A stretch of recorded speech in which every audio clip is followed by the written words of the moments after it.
Humaira Asghar case के लिए जो तहकीकाती कमेटी बनाई गई है उसने हुमैरा के इस दुनिया से चले जाने का वक्त और तारीख बता दी है।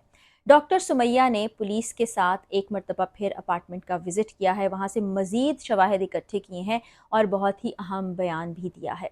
उसके अलावा मोबाइल डाटा से जो जो कुछ मिला है उसमें कितने लोगों को शामिल तफ्तीश किया गया और कितने लोगों को शामिल तफ्तीश किया जाना बाकी है, वो भी आज की वीडियो में मैं आपको बताने जा रही हूँ। उसके अलावा कुछ ऐसी चीज़ें जो इससे पहले नहीं बताई गई थी वो भी शेयर की गई हैं, कुछ को सिगाए राज में रखा गया है। और जो महरोज़ साहब हैं, डीएसपी साउथ, उन्होंने एक बड़ा अहम नुक्ता भी बयान किया है। चैट्स को डिलीट भी किया गया उनके इस दुनिया से जाने से पहले। वो क्यों हुआ, कैसे हुआ, उस पर भी हम बात करेंगे। सबसे पहले मैं आपको बता देती हूँ कि तहकीकाती कमेटी ने ये बात कंफर्म कर दी है कि 7 अक्टूबर 2024 को शाम 5 बजे के बाद वो इस दुनिया से चली गई थी। तकरीबन 5 बजे का वक्त ही बताया जाता है। अब हम डॉक्टर सुमैया के विज़िट की तरफ आ जाते हैं। वो पुलिस के साथ दोबारा इस घर में गईं, हर चीज़ को बड़ा क्लोजली मॉनिटर किया। जो कुछ उन्होंने बताया वो भी काफ़ी अहम है और कुछ सवालात भी उठाता है जिस पर पुलिस अब तहकीक कर रही है। उन्होंने ये बताया कि ये अपने नाइट सूट में मलबूस थी, क्योंकि वो उस कमेटी में भी शामिल हैं जो मेडिको लीगल टीम बनाई गई है उसमें, कि वो अपने नाइट सूट में थी और वो अपने बाथरूम की तरफ जा रही थी जहाँ पर टब में डिटर्जेंट में कुछ कपड़े भिगो के रखे गए थे। यानी कि वो घर का काम खुद ही कर रही थी और वो क्यों कर रही थी वो भी आगे चल के आपको वीडियो में बताऊंगी।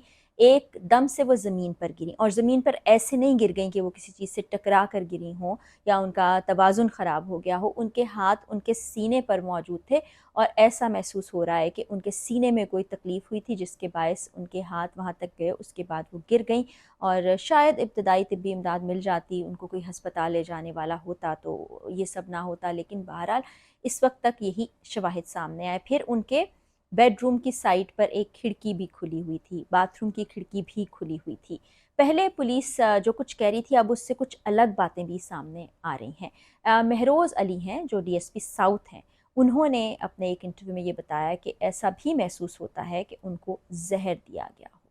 अब ये बहुत से इम्कानात हमारे सामने आ रहे हैं। फिर अब हम उस नुक्ते की तरफ आ जाते हैं कि पुलिस ने जो डाटा रिकवर किया है उससे क्या क्या कुछ मिला है। आज सुबह की ही इत्तलाआत हैं कि उनके फ़ोन में, जो कि 3 अदद फ़ोन थे, उनको पासवर्ड के ज़रिए से खोल लिया गया। टैबलेट उनके लगता था इस्तेमाल में नहीं है, उस से तफसीलात अभी सामने आना बाकी है। उनके फ़ोन में 2200 नंबर्स मौजूद थे।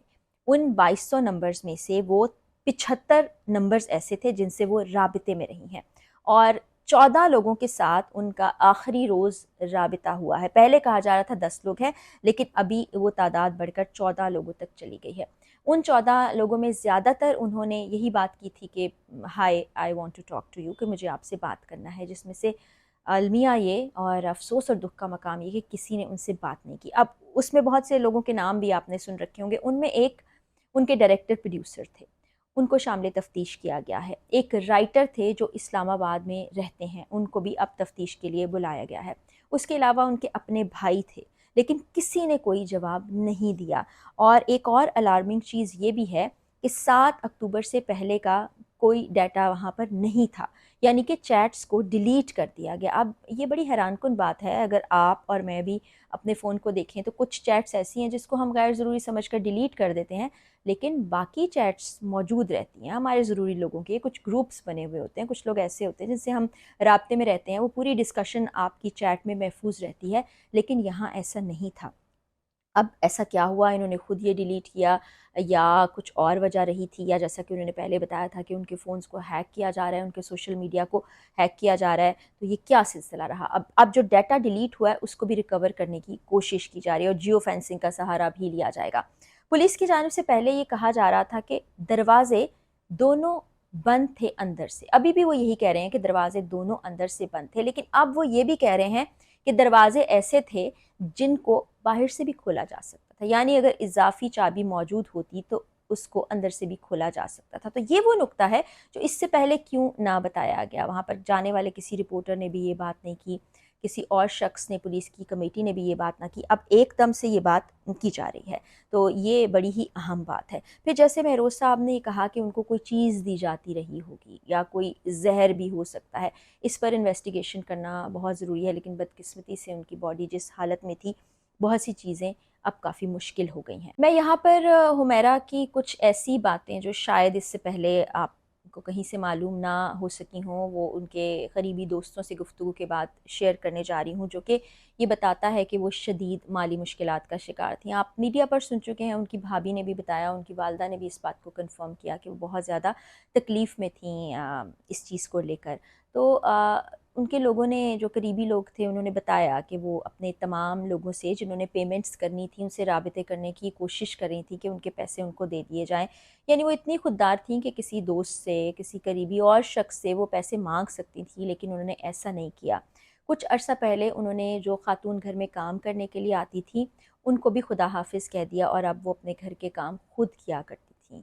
یہ بھی بڑا ایک اہم نکتہ ہے۔ پھر ڈاکٹر سمیہ بھی جو گزشتہ روز ان کے گھر گئیں، اور جو انہوں نے وہاں کچھ دیکھا، مختلف نظر سے دیکھ رہے ہیں نا سب اس کیس کو، تو وہاں پر گھر میں جس طرح سے آپ گروسری لے کر آتے ہیں، مہینے بھر کی چیزیں آ جاتی ہیں، ویسا کچھ سلسلہ نظر نہیں آ رہا تھا۔ بس بہت ہی ضروری اور بہت ہی کم سامان ان کے گھر میں موجود تھا، یہاں تک کہ فریج میں جو چیزیں رکھی ہوئی تھیں وہ بھی کھانے پینے کے لیے آپ سمجھیے کہ ناکافی ہی تھیں۔ تو یہ ایک فائنینشیل پرابلم ان کے ساتھ تھا، اور اس انڈسٹری کا المیہ ہے کہ اس میں آپ کو بالکل تن تنہا چھوڑ دیا جاتا ہے، خاص طور پر وہ میڈیا ہاؤسز اور وہ ڈراماز بنانے والے یا شوٹس کرنے والے لوگ جو پیسوں کا وعدہ کرتے ہیں، اور 90 دن سے زیادہ کا وقت گزر جاتا ہے، بلکہ اس سے بھی زیادہ کا وقت گزر جاتا ہے۔ بہت سے لوگوں کو ہم نے دیکھا کہ وہ خود بھی اس بارے میں بات کرتے نظر آتے ہیں، پوسٹس ہم نے دیکھی جہاں پر وہ پیسوں کا تقاضا کر رہے ہوتے ہیں۔ تو یہاں وہ بڑی ہی مشکل اور تکلیف میں اپنی زندگی کو گزار رہی تھیں، اور پھر افسوس کا مقام یہ ہے کہ ان کے دوستوں کی جانب سے کوئی رابطہ نہیں کیا گیا تھا۔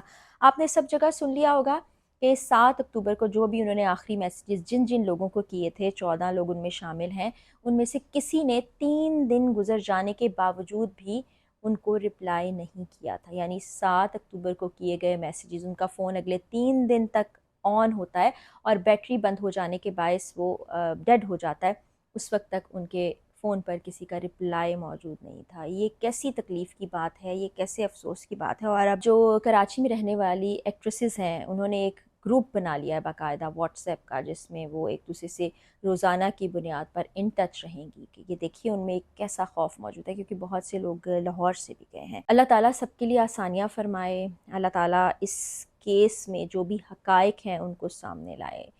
اگر ایسا کوئی شخص ملوث ہے یا کوئی بھی اس میں ملوث ہے جنہوں نے حمیرہ کو نقصان پہنچایا ہے، ان کی جان اس کے باعث گئی ہے، ان کو بھی کیفر کردار تک پہنچایا۔ اور بس یہ سوسائٹی، ہمیں یہ سوچنے کی ضرورت ہے کہ ہم کتنے سنگ دل ہو چکے ہیں، ہم کتنے دنیاوی معاملات میں الجھ کے انسانوں کو بھول چکے ہیں، اور ان کے جانے کے بعد ہمیں یاد آتا ہے کہ ہمیں ان کے بارے میں بات کرنی ہے، ان کے بارے میں اچھی اچھی باتیں کرتے ہیں، ان کی تعریفیں کرتے ہیں، اور سوچتے ہیں کہ ہم وہاں چلے جائیں۔ لیکن یہ بھی تلخ حقیقت ہے کہ زندگی میں کوئی ان کو پوچھتا نہیں، بلکہ یہاں پر تو ان کے جانے کے بعد بھی جب ان کا جنازہ ہوا تو کوئی شوبز کی ایک بھی پرسنالٹی موجود نہیں تھی۔ تو یہ اس دنیا کی اور اس عارضی دنیا کی ایک حقیقت بیان کرتی ہے۔ اللہ تعالیٰ ہمارے لیے آسانیاں کرے، جو روح اس دنیا سے چلی گئی، حمیرہ سمیت باقی تمام لوگ بھی جو چلے گئے، ان کے لیے آسانیاں پیدا کرے، اور ہمیں بھی ہدایت کے رستے پر رکھے، بشرط زندگی۔ اگلی ویڈیو میں ملاقات ہوگی، اجازت دیجیے، اللہ حافظ۔